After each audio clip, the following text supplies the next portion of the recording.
ఈరోజు పంచాయతీరాజ్ జాతీయ దినోత్సవం సందర్భంగా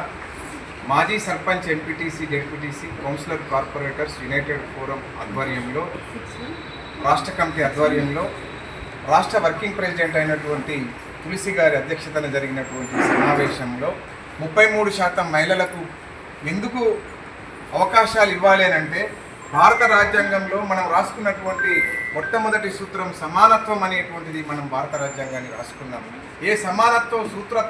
ప్రాతిపాదిక మీద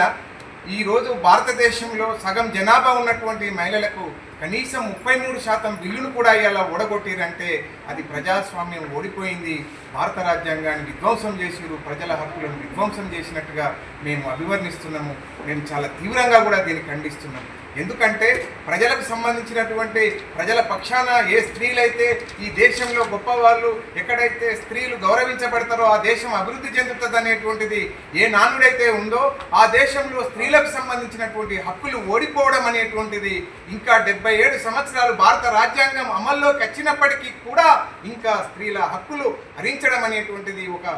బ్రాహ్మణీయ భావాజాల విష సంస్కృతి ఈ దేశంలో వర్ధిల్లుతున్నది అని తెలియజేస్తూ, ఈ భవిష్యత్తులో ఈ 33% అమలు కోసం మాజీ సర్పంచ్, ఎంపీటీసీ, జెడ్పీటీసీ ఫోరం ఆధ్వర్యంలో ఒక క్రియాశీలకమైనటువంటి చర్చలు, రౌండ్ టేబుల్ సమావేశాలు అవసరం అనుకుంటే, ఏ మహానుభావుడు వీపీ సింగ్ అయితే మండల్ కమిషన్ కోసం రాజీనామా చేసిండో ఆయన వర్ధంతి రోజున చెలో హైదరాబాదు ఒక 10,000 మంది ప్రజాప్రతినిధులతోటి ఒక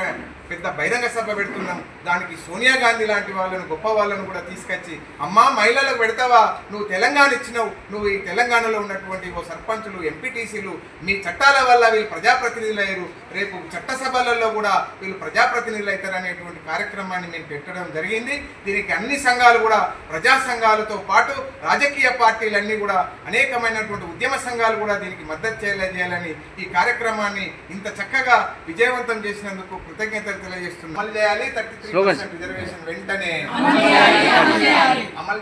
33% రిజర్వేషన్ వెంటనే,